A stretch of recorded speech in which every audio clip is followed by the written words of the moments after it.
why don't we get started? I want to welcome everyone to today's presentation. Be proud of your past, embrace your future. For what I know will be a really interesting and dynamic discussion about being Hispanic, how you can better understand and educate ourselves, major milestones in the Hispanic community, and advice to young professionals. Today is going to be really a conversation and dialogue, so there is a chat function, a Q&A. So I can't guarantee we'll answer questions as we go. If you do have them, feel free to shout them out, and we'll try to get to your questions as we go. First, I want to introduce myself. I'm John Seyfarth, and I'll be moderating today's panel and jumping in here and there. I'm a partner with Seyfarth Shaw in Los Angeles, specializing in employment law, mainly wage and hour class actions these days. And I have the true honor of being the chair of the Seyfarth Hispanic Affinity Group. I also have the real privilege of being HNBA Southern California Regional President and also serving as the chair of HNBA's Communications Committee. With that, I want to introduce you to my esteemed panel here, who I'm really thrilled to have with us. I could go on and on about their backgrounds and achievements and so forth, but I want to leave more time for us to actually have discussion and dialogue, so I'll try to make the intros here short. First, we have Sonia Zeledon, who is the Associate General Counsel, Ethics and Compliance and Data Governance for the Hershey Company. In addition, she serves as HNBA General Counsel. We also have Brian Browning, who is Senior Legal Counsel at Lenovo, where he manages complex commercial products and class action litigation globally for the company and provides risk mitigation and business consultation services. Brian's also serves as the VP of Membership right now for HNBA, and in the past has served as VP of Programs, as well as the National Finance Director. I think for our discussion today, before we get into it, I think it'd be helpful to talk a little bit about backgrounds for folks, a little bit about our heritage, and so on, just to give a perspective. It's obviously a very diverse community when we say Latino and Hispanic. So Sonia, why don't we start with you? Just talk a little bit about your background and you know, your heritage, and just tell us a little bit about yourself so we can get an idea. Sure. Well, I'm very, very happy to be here, and honored to be here alongside Brian and you, John. So thank you. What can I tell you about myself? I'm an immigrant. I came to this country when I was 12 years old. I was born in Managua, Nicaragua. My father is from Nicaragua. My mother's Cuban. I am also what they call one of the few Latino Jews, so non-Christian. And when I came to this country, and I grew up all over Latin America. So my dad was a diplomat. So I grew up in Brazil and Ecuador and Peru and Colombia. And obviously I lived some time in Nicaragua. So when I came to the US, my family resided in the Bay Area. So I called California home for a while. And then I always say that Miami is like Mecca for Cubans. So everybody gravitated to Miami, and that's where my family resides now. I lived in DC and New York for a good part of my career, and I just settled back down in Miami a few years ago. And Sonia, tell us a little bit about growing up. Was your primary language Spanish? So I grew up speaking Spanish first, Portuguese second, and English third. So English is my third language. And when we came to the U.S., it was in my house, I would say, outside the doors of your home, you speak English or whatever other language, but inside the home, you speak Spanish. My dad, we would switch over between Spanish and Portuguese because he wanted us to be trilingual or truly bilingual. But for the most part, it was Spanish in the home, and then outside we would speak English. And is there, Sonia, just a little bit, is there a time where you sort of first became aware of, particularly when it came to the United States, of being Hispanic? Is there something about your experience you can tell us when you arrived here and growing up and what that was like? Oh, for sure. When we came to the U.S., I was old enough to understand that we were different. You know, we moved to the Bay Area, to the East Bay, to a community that wasn't very diverse. We were the only Latino family in the neighborhood, and it was clear to me that we were not the same. And one memory that I have really early on being in the U.S., but we were standing in line buying something, and we were speaking Spanish, and my dad, you know, as most immigrants, you know, spoke with a really heavy accent, and was trying to communicate something with the lady at the store. And they told my father, you know, why don't you go back to Puerto Rico where you came from?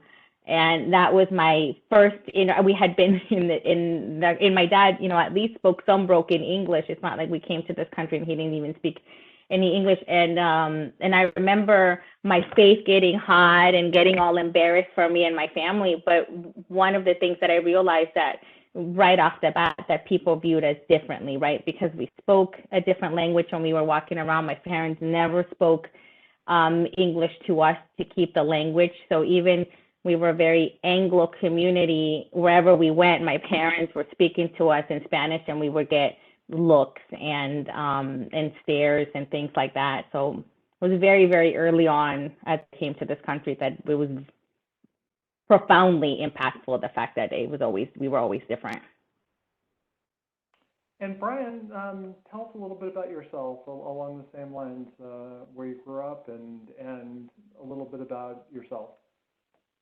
Sure. Well, I want to echo Sonia's thank you to Seyfarth and John. Thank you for inviting me to participate in this discussion.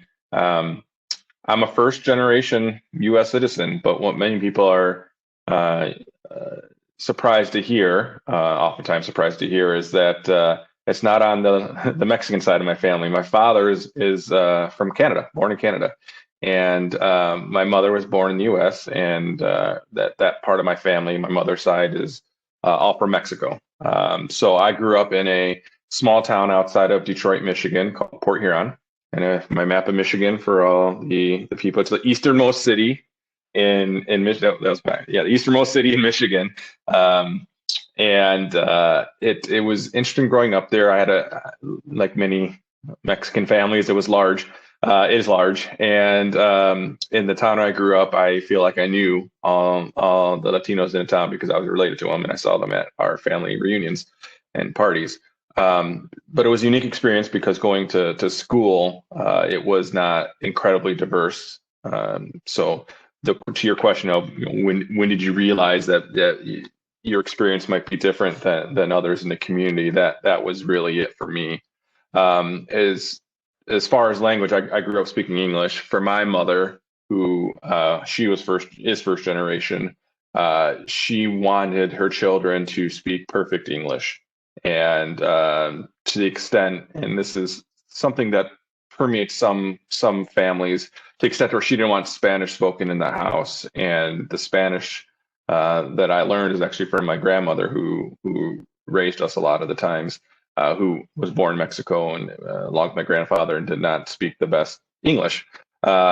So interesting dichotomy there, and much different than Sonia's experience as far as the language. And unfortunately, I don't speak perfect English, so I didn't even give my mother that wish of hers. But I'm working on it. Thanks, Brian. I'm going to try to moderate a little bit today, but I'll give just a little bit about my background because I may jump into the discussion myself a little bit here. I grew up in Los Angeles, West Los Angeles, a predominantly white neighborhood.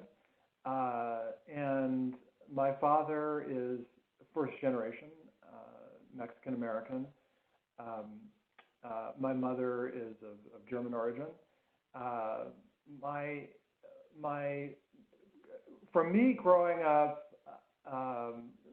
and being very proud of my Latino heritage, it was, my experience was many times people talking to me, they didn't know who they were speaking to. And so I had sort of a unique experience of people not really immediately understanding I'm Hispanic. And so by no means, and I always want to qualify this, by no means is this you know,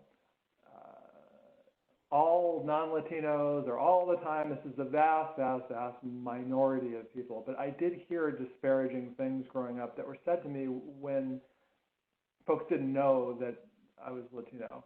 And in that way, I actually had a very different experience than my brother and my sister, who look a lot more like my father, and people are more easily recognize them as being, it seemed as Latino.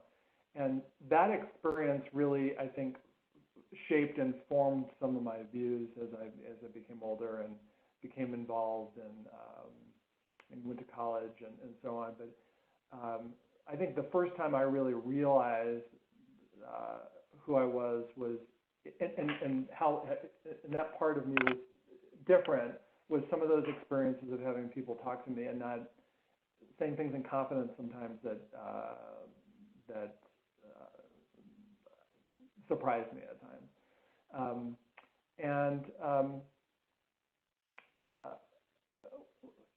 Was a very forming experience for me as a child, and I think it's things that went on to make me feel inspired to be very proud of who I am and the things I do today. With that, let's get into the substance of our conversation here. You know, what I want to talk about here a little bit is, you know, what it means a little bit to be Hispanic in our current climate. And maybe we can talk just a little bit about what 2 or 3 of your most important guides in life, and, you know, where did they come from and how they were crucial to your development. Sonia, why don't we start with you?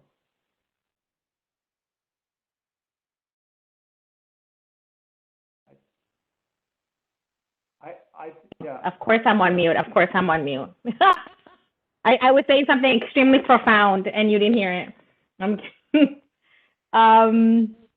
No, there were many instances in my life that really defined being Latino, right? Well, I'm an immigrant, so it's a little different because, I came to this country not learning English. I came to this country, I went through the ESL program or ESL program, depending on where you are in the country.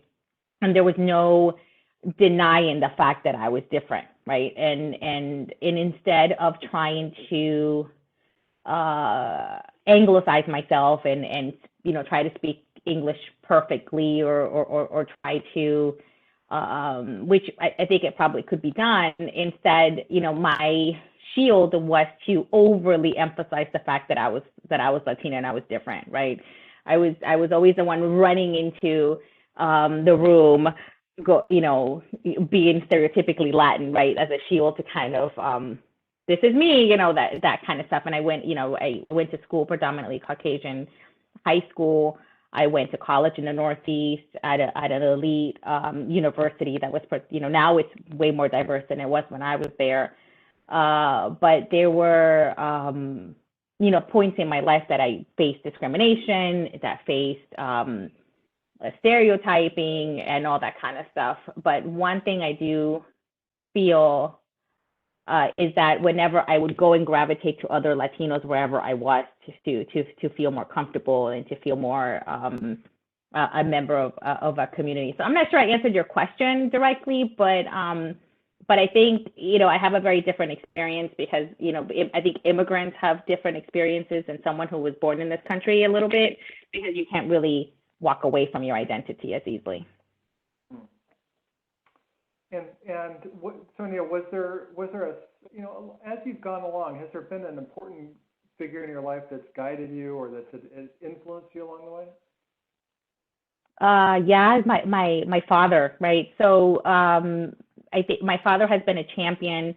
I'm one of 4 children, and we all made it out to have to go to college, to get degrees. I always say that I'm the least educated in my family because my siblings have PhDs and all that kind of stuff. And he was a champion in advocating for us along the way. When I was in high school, and I was very mathematically inclined, but yet my counselor said to my dad, maybe what's better fit for her is to go to home economics, right? She can use her math skill to learn cooking and to learn, how to be a good housewife. And my father said, have you seen her math scores?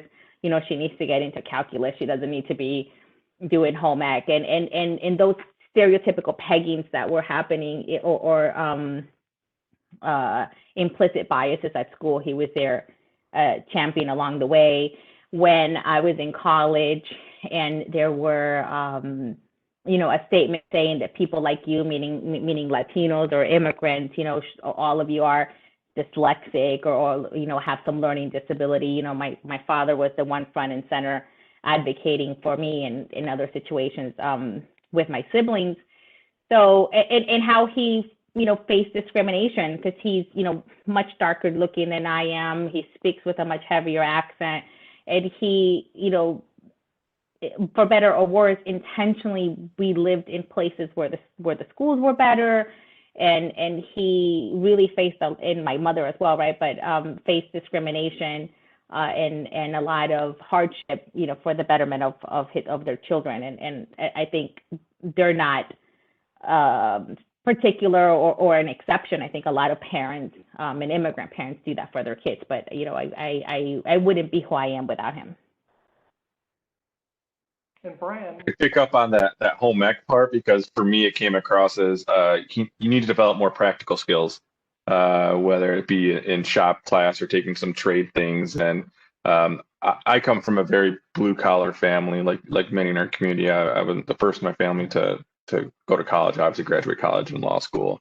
So for me, the question about guides and mentors, I look at it in stages, right? So for my formative stages, back growing up in Michigan, it was my mother and my grandfather who really impacted where I am today. For me, my mother, very hard worker, and I'm very proud of her. Like I mentioned, I was the first graduate from college, but the same day I got my bachelor's degree, my mother had been going back to night school at a community college. She got her associates on the same day I got my bachelor's, and I wanted to go to her commencement and watch her walk, but that was not going to happen, right?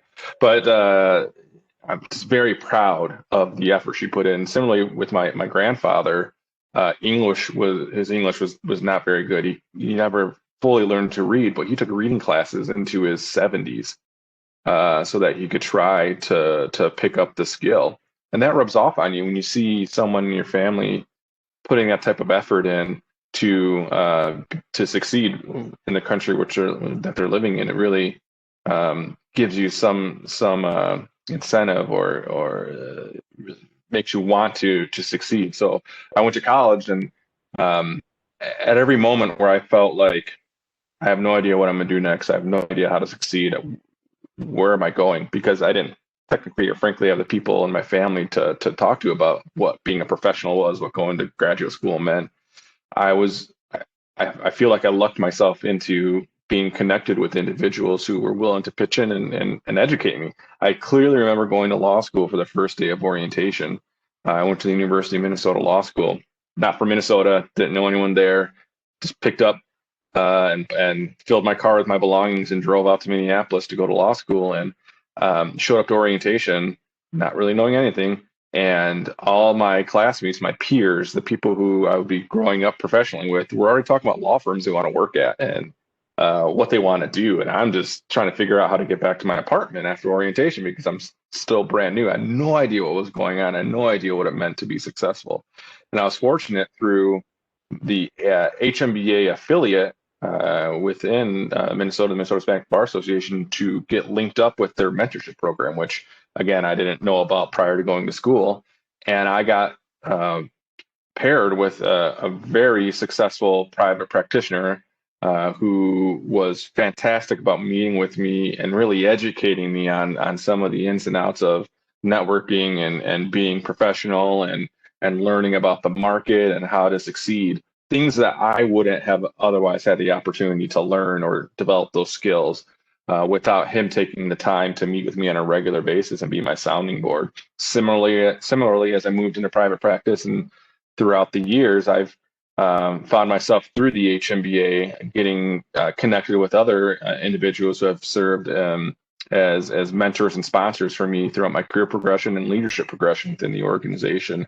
And I am where I am today because of those relationships. And but for them, I don't know if I would have gone to college or if I would have graduated law school or what. I'd probably be, frankly, a blue collar worker, which is nothing wrong with that. But if you aspire to more, you should be able to get there. And those guides, mentors, sponsors were incredibly important for me attaining the position I have today. Yeah, for myself, my father, listen, I'll be very blunt. I feel like I've had a very privileged life. And my father was first generation here and went to law school, actually came out of law school in 1972. And when I was 3.5 years old, I didn't really know what that meant to see somebody who's Mexican-American. He's like everyone else, right? It was probably not until I was about maybe 12 years old that I started realizing and hearing comments from people occasionally and seeing what he was experiencing or imagining what he was experiencing because he wouldn't really talk about it. And he has been such a guide and a focus for me because to respond and think about who I am. And then certainly my grandmother. I remember growing up and hearing stories about my grandfather serving in World War II. Actually, my grandfather was a Mexican citizen and then switched his citizenship to go fight in World War II. And I just remember feeling such a depth of pride and guidance and steadiness in that experience growing up. So from my end, that's really where it was. Maybe we can talk just a little bit too, because I think it's helpful as we explore who we are and important guides for us. Sonia, do you have maybe any, if you could talk to someone and say, I think these kinds of discussions are very important in these kind of conversations, but if you were to say to someone, well, something they could read or access or something that inspired you, a book or music, is there anything that you can point to that has been influential or you think that might help educate people? Oh gosh, there's so much to choose from. But one of the ones, I guess, for Latino talent and Latino movement, and let me see if I can find it. I think this is extremely useful. And there is, and it also gives you a glimpse at how to succeed in corporate America to keep your Latino-ness. I think this is fantastic. And there's also, I read this, and I'm going to do a plug to Poder 25 because, and to Brian, because Brian was one of, when he was VP of programs for the HNBA, I have to always say this to you so I can embarrass Brian a little bit, that he was VP of programs from the Poder 25, which is the program that the HNBA has to increase the pipeline of general counsels in Fortune 500 companies. And on our first year, they gave us this book. Do you remember that, Brian? And this was a great book to kind of see the intersectionality that we have with Latino-ness, and it kind of describes each Latino very, very well here. Like I don't do it justice, but if you want to read something about defining the Latinos across all the different tapestry in the United States, and then how it impacts politics and in our advancement, this is a must read. And then there's 1,000 things from a literature perspective. Esmeralda Santiago, I love Julia Alvarez, that kind of defines what it is to be Latina in the United States. And I'm happy to share even more books and recommendations offline or in the Q&A later. Well, thanks. And Brian, for you, can you give us any suggestions or any inspiration you've had that you think that you might want to share with us? Yeah, I echo a lot of what Sonia just shared as far as literature. Those are two great things to take a look at. I would also, I think this is a great opportunity to put a plug for the HNBA. Our programming that we put on, the conferences we have, we make a conscientious decision to ensure that we have a diverse panel of speakers on many different topics. So Dr. Rodriguez, who's the author of the second book that Sonia showed, we actually had him speak at a plenary session. I think that was in Albuquerque at one of our events, and we've had a number of Latino leaders talk about what does it mean to be Latino in the U.S. What does it mean to be your authentic self? How do you succeed in the legal the field or corporate America as a Latino, and the best ways to do so? And for me, those have been the most impactful because there is often a question of identity, especially in the legal profession where our numbers are very disproportionate to our overall population within the country. And how do you deal with that? How do you deal operating in a situation where you're trying to excel, but you might be at a place that no one else looks like you, no one else has the same background, understanding, or experience? Can you really feel like you can succeed? It's difficult. My personal experience, I was at a law firm where I made partner, which was great. And that law firm has been around since 1882. I was the first Latino partner in its history.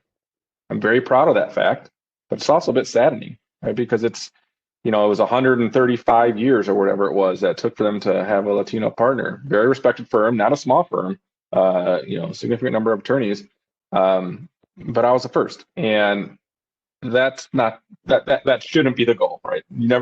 We need the first, but you never want to have to be the first. You want to be able to say that you're part of the tide that is lifting all the boats at once. Unfortunately, I haven't had a Latino since I've left the firm and I've gone in-house, but that's not a unique story in the legal industry, where you have Latinos who are in the workforce who don't feel connected. Frankly, it's something the HNBA, I think, offers as far as a value to its members of, we will give you that sense of connection and the ability to believe you can succeed, because we have so many members that have done it, and they want to ensure that you are able to succeed like they are. So it makes it an easier process. It goes back to the whole how I've been able to succeed. It's through the help of others. It's not something I've done on my own. And in reality, no one really does something on their own to succeed. There's always help, whether you recognize it or not, that gets you to that position that you're ultimately looking for.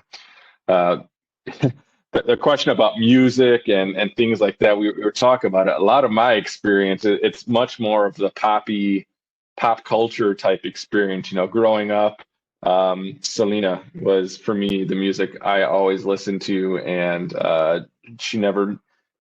although she might not have realized it, she was my first girlfriend, and we had a very deep connection.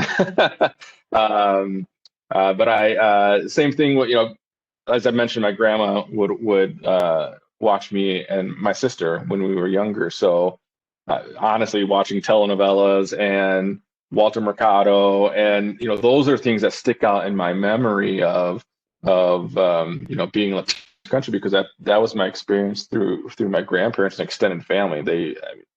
They were all in. If you don't know who Walter Mercado is, it's a big deal as far as astrology. And when it came on, especially when your sign was about to come up, everyone had to be quiet to listen to the sign. So just those type of things stick out, right? Because that was part of my experience and my growth.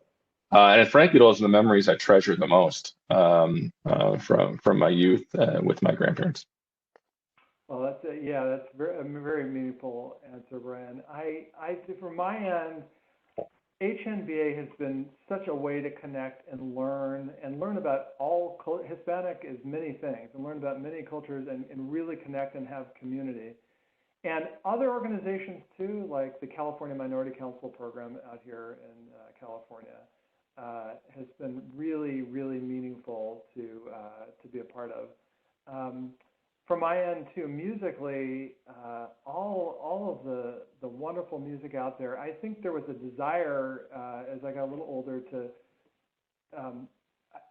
you hear some pop music, to go back and listen to what sort of the origins of those things are. And I think that's really what drew me personally to flamenco music and flamenco guitar, which is what I play and compose kind of as a serious hobby. Actually, I've got one of my favorite artists right back here, Juan Serrano, is a painting of him that my wife had commissioned for me. And that has been a real inspiration, just learning about flamenco guitar and music and the differences and the way that it influences modern music.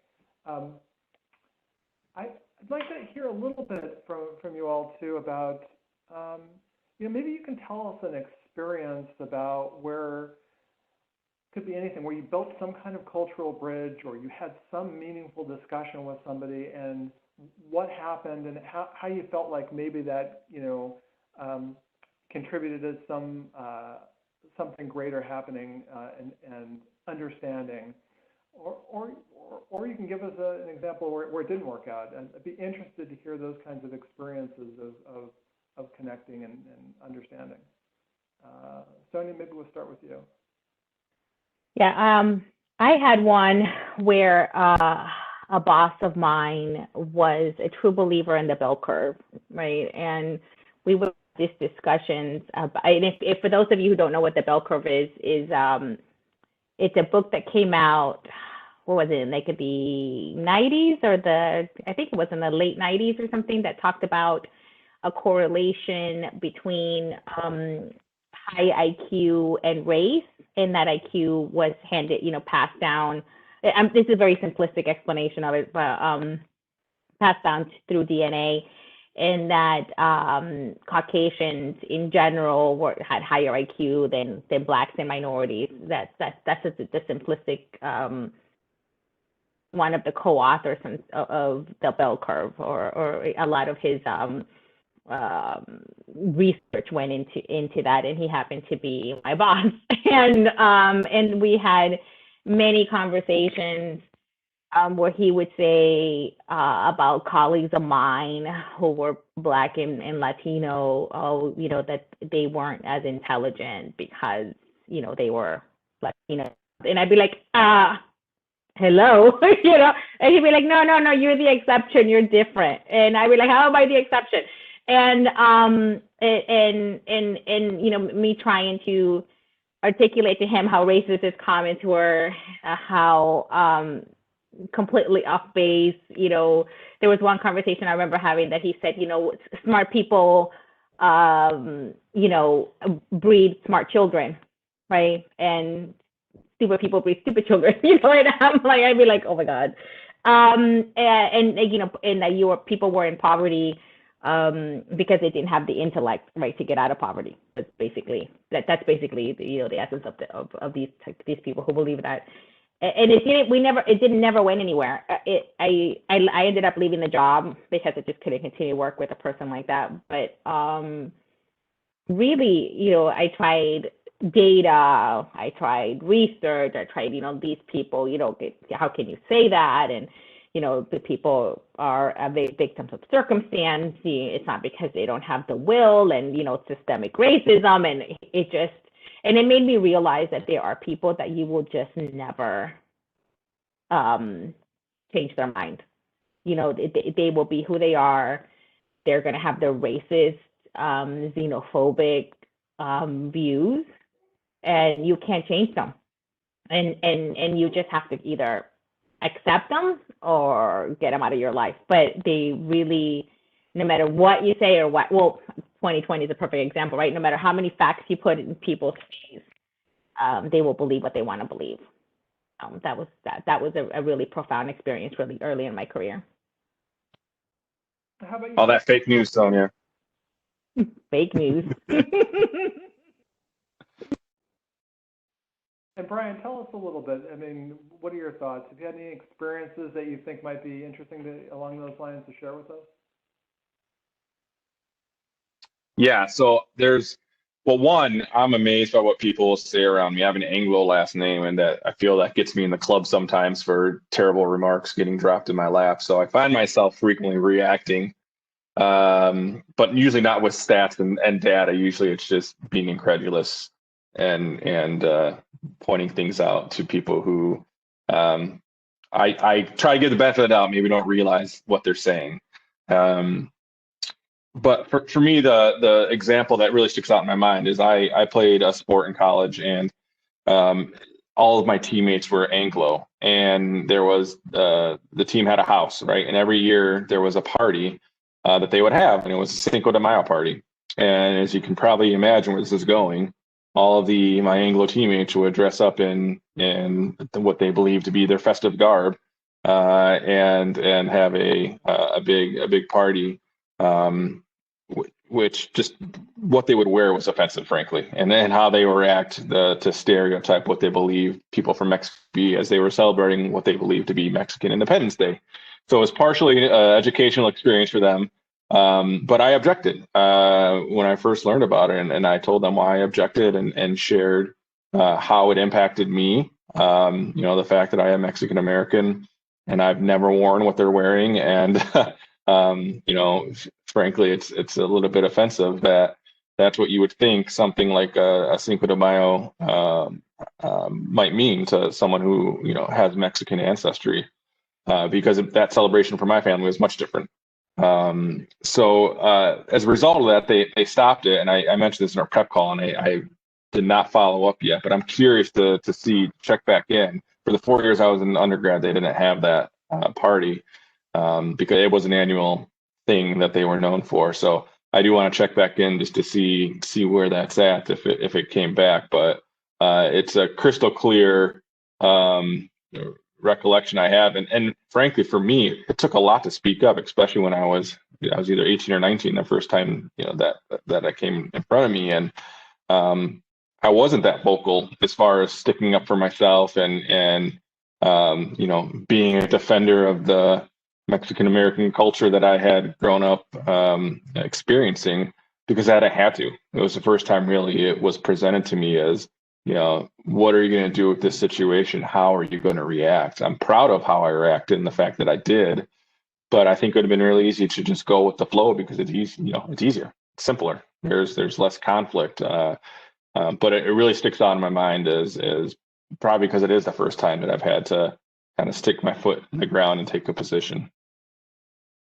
Yeah, and for myself, Brian, I think I have some similar experiences where I actually had a friend growing up as kind of a preteen, and he would say things to me, and it really led to a dialogue we had over a period of time, where he would say disparaging things about gardeners, or sort of like they're lesser people in some way, and you're like them. And I guess the first experience I had was to say, well, the person that does the gardening work, that's hard work. This is somebody that's come to this country. This person is a success in my mind. So I don't really understand that. I don't feel any need to feel like I'm better or different. That was my first reaction to it. And the second reaction, and they said, well, you're not like them. I said, but I don't want to not be like them. I don't even know what that means. It was interesting to have a friend over a long period of time to have that kind of discussion at a kind of an early age. And I'll be honest with you, I wasn't as vocal as a sort of a preteen with others when I heard stuff like that, because I don't think I was ready for that. I think by the time I got to college, I almost overly compensated. And then as I've gotten older, the responses have been more measured, because there are times when people know exactly who they're talking to with me, and they still say it. And this is many years ago at a different firm. The firm I'm with now, Seyfarth, is absolutely wonderful, great place. Many years ago, I had a colleague just kind of routinely make racist jokes to me, knowing who I am. And it took several times to say, I know you're trying to be funny, but it just isn't funny, And I was surprised how much persistence that took. And but I think the thing I learned over the years was to do it in a calm, more measured way. I feel like it got across better that way. But eventually, I looked back and I said, gosh, maybe I should have been more stern from the very beginning. But those have been interesting experiences to deal with along the way. A similar thing just came to my mind, because I think it's somewhat on point to what you were just talking about, John. And that's, to me, the law firm phenomenon of, I was president of the Minnesota Hispanic Bar Association, and we would have events, right, that firms would host. And oftentimes, without ever coming to me, they would make the order for what was going to be served at that. And frequently, it was terrible Mexican food put together by catering services. But they thought that's the only thing we would want to eat at one of our events, is it had to be Mexican food, right? And I recall having a discussion with the people who were planning it, saying, you can just come to me if you really want to do Mexican food. That's fine. But let me tell you where to go, or where we generally would like to get the food, as opposed to a D'Amico or Gordon Food, whatever caterer it is that might not be the best. But it was just that assumption, and I think that's really what permeates. There's a lot of assumptions because you're Latino, you're Mexican, you're Puerto Rican, whatever it might be, that you like this or you must do that, and you put it in these boxes and all the different points of your career. So it's pushing back against those narratives that's so important. Well, those are really meaningful. Thank you for sharing those very personal experiences, both of you. I'd like to move a little bit to, over just what is it you think we need to do as a Latino community to impart more influence?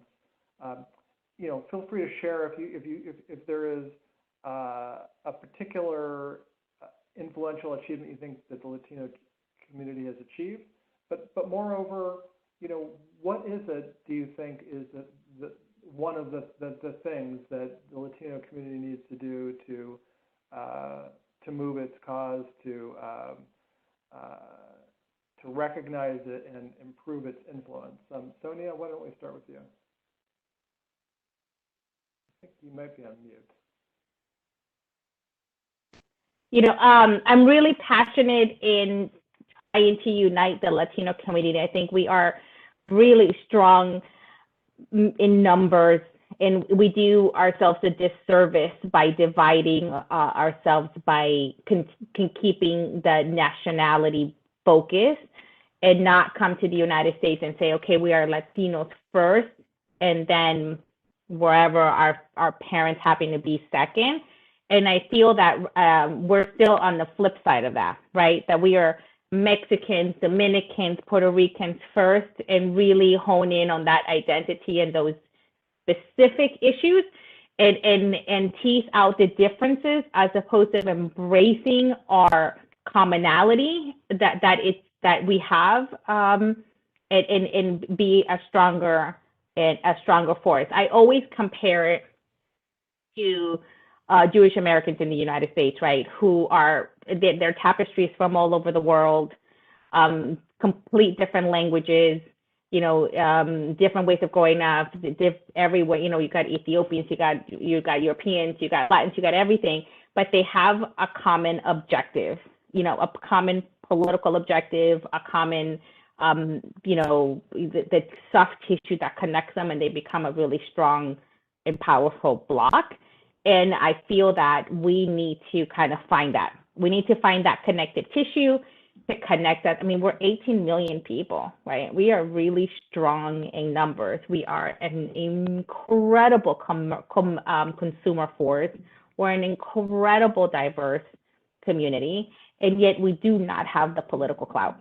And we need to kind of, break away from it. I think it's debilitating, this focus on nationality rather than focus on what's our commonality, which is our Latino-ness.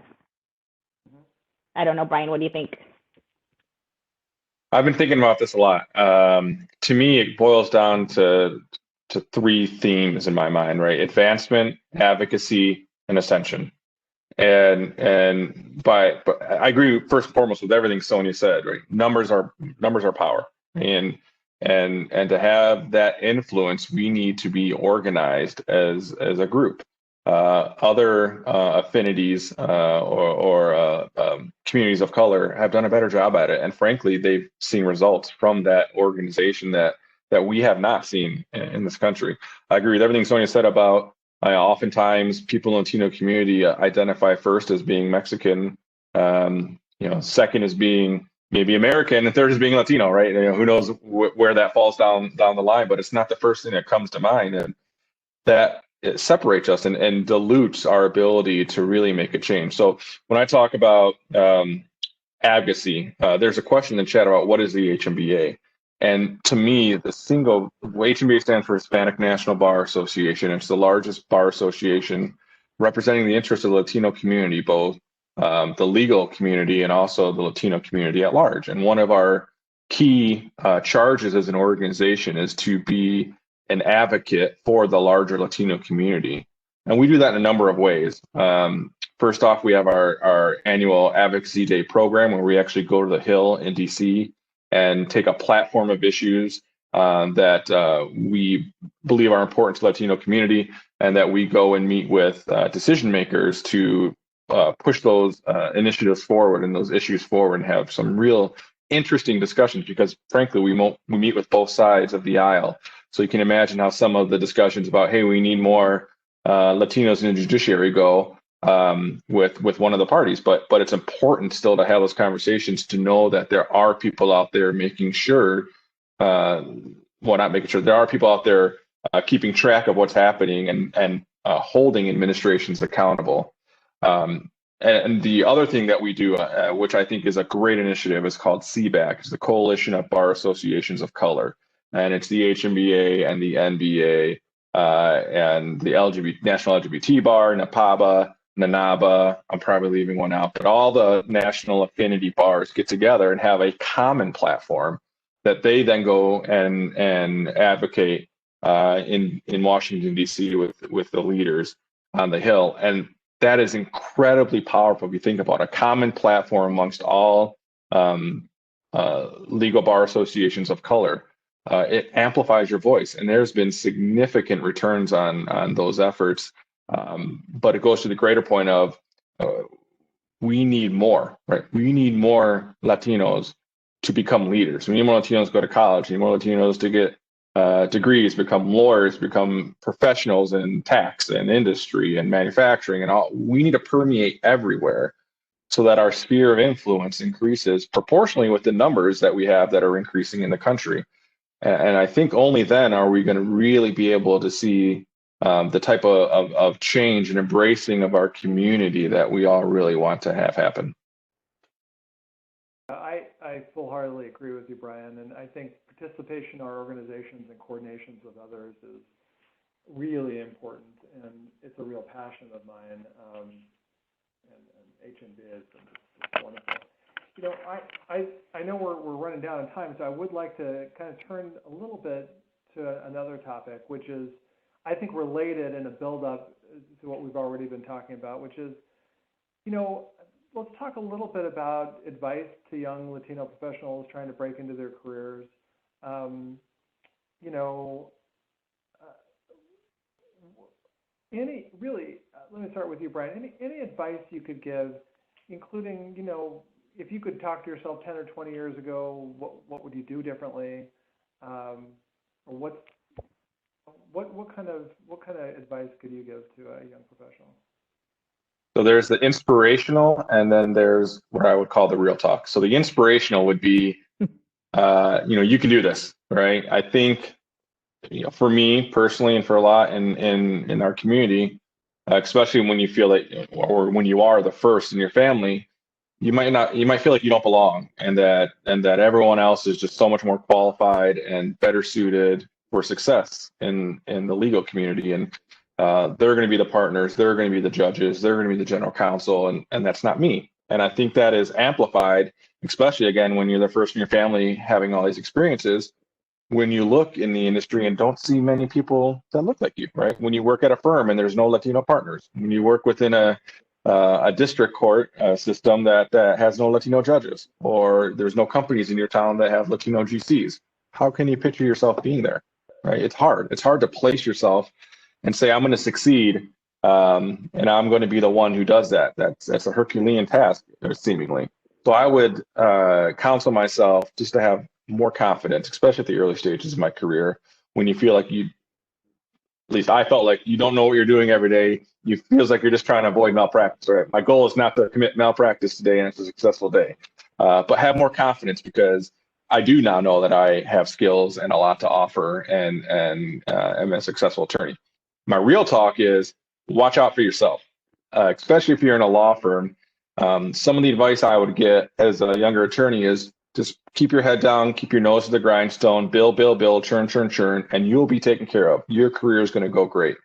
And I have a number of colleagues who took that to heart and, you know, killed themselves on cranking out hours, and burned out and didn't progress through the firm, didn't progress through profession, moved on to something else.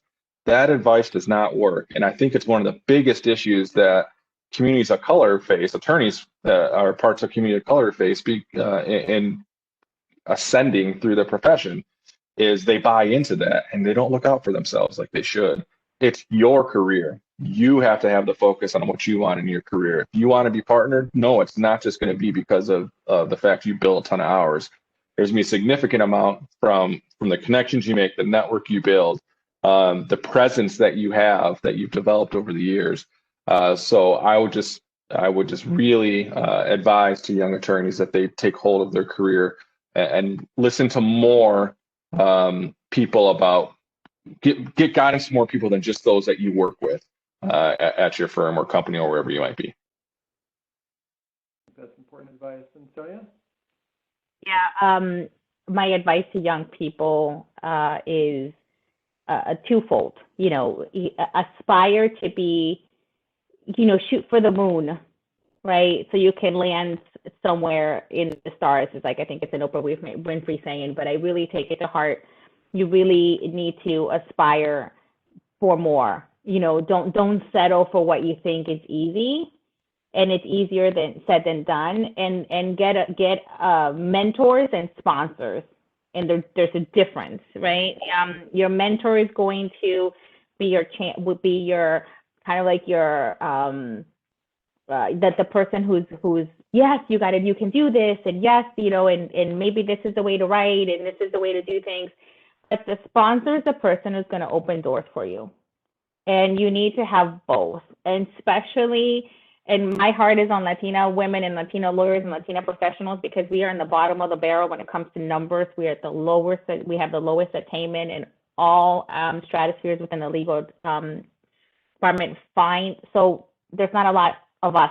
There's not a lot of us that look like us, you know, so we're going to have to find allies, find an ally, find a sponsor, find a mentor, hold on to that person. And if, you know, you're going to find, and they're all going to serve different purposes, but start early, really, really early in your career. And I know this is sound corny and cliche, but be nice to people, be kind to people. You know, if you have the ability to help people, do it without any expectations of getting anything in return, because you don't know what's going to happen, you know, 2, 3, 5, 7 years from now. And just to kind of piggyback on Brian, right? Put your head down and work. It's not going to get you to where you need to be. You have to do it, obviously, you know, to not get fired. But really look up and look around, ask questions. You know, try to figure out how the place where you works, you know, the politics behind it, and really, really try to find mentors and sponsors. And for Latinas, you're gonna have to seek out Latino men, white men. You know, are there a lot of times when you're the only one? Yeah, and from my Two more quick points to pick up on that. Sorry, John, I just want to make sure because Sonia jogged something in my head. Get involved with either the HNBA or your local affiliate. I think that's the best career move you can make. I can directly trace back all of my upward progressions in my career to involvement in either the Minnesota Hispanic Bar Association or the Hispanic National Bar Association. There's power in those connections you will make. And part and parcel with that, I would say, give back. And it's easy to do so if you get involved in a bar association. There's multiple opportunities. But I think from a professional standpoint, the ROI or the return on investment you're going to get from being involved in Affinity Bar Association is pretty much unparalleled. In my personal opinion, I guess I don't have data to that effect, but anecdotally, my experience has been there's been nothing else that has had anywhere near close to return as that involvement. Oh, I couldn't agree with you more, Brian. I think one of the biggest things I've learned too is or maybe advice I can give is to really be your authentic self, and to be patient. I really feel like earlier in my career, it was sort of, well, I should do this because this is sort of transactionally could lead to this or that. And the more I just didn't think about strategizing or something like that, and just organically got to know people and involved in something that I really enjoyed and loved and that was inspirational to me, the more genuine it shows and the more you make real connections with people. Because people are going to see through the nonsense. That's just how I feel. And when I was earlier in my career, it's not that I was doing that. I really feel like it was just sort of like, well, could this person help me or that person help me? And eventually I had to realize that, sure, I think you ought to be evaluating those things and making those important connections. But the more you can just be involved in something that genuinely inspires you, all those good things will have more of an opportunity to happen. And some of the organizations and chances to speak and connect with people have been wonderful. If I could just take you both back, just to wrap up here, I think we're winding down here in the next minute or two. You know, if I could take you back even further to, let's say, somebody in high school, is there any advice you would give to somebody coming out of high school about what, of any nature, how they ought to be thinking about their career, what they ought to be doing? Brian? Always create I can say something. You know, I always think about, always try to create the greatest version of yourself possible in whatever it is that you're doing. And if you do the absolute best that you can, it'll show. And I don't want to be a cliche, but you know, being a person of color and being a woman of color, because that's my vantage point. People expect us to do better and to do more, and that no matter what, it sucks, yes. And when, you know, should it be this way? No. But is it that way? Yes. Right. So you have to be better. You have to work harder, and you have to be the best version of yourself. And you know, you will soar to great heights, but you really have to be intentional about it. That would be, and aim to be the very best that you can. And I know, you know, I have imposter syndrome. I'm sure Brian has imposter syndrome. We all have it, but you just have to kind of push it out of your mind. And I saw a question there about being, you know, things have changed in generation about being authentic and being more Latino. I think you can be, and to echo John, you can be your authentic self, because that way you come out more genuine and you can lead. I think that is a shift and a change from even people who are just, you know, a few years, maybe a decade older than me. There was an expectation, I don't even know where it came from, of trying to be more corporate, or more, I don't know, you know, to kind of fit the mold. And now I see it, you know, there's a big line. I don't know, Brian, if you see it this way, the same way. I think I can see a big line and a big difference from a certain generational point forward and backwards, where there is a mold where they're like, I just happen to be Latino, right? And I just happen to be this, but they really talk like a corporate person, and they really walk, and, you know, like more, and there's a shift where now we're like, I'm unapologetically Latina, you know, and there's a lot more of us out there that are not changing who we are authentically to try to succeed. So I think there is a shift in that paradigm. I don't know.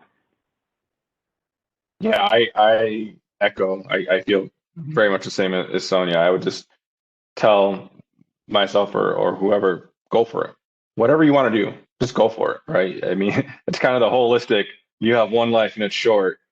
If there's something you want to chase, if you have a dream, go for it. If it's a rock band after high school, go for it. You know, if you want to recalibrate and go to college after that, go for it. If you want to start a small business, go for it, right? Just take the chance, but have the confidence that you can succeed in whatever you choose, because you can. It's really that, just the inner strength.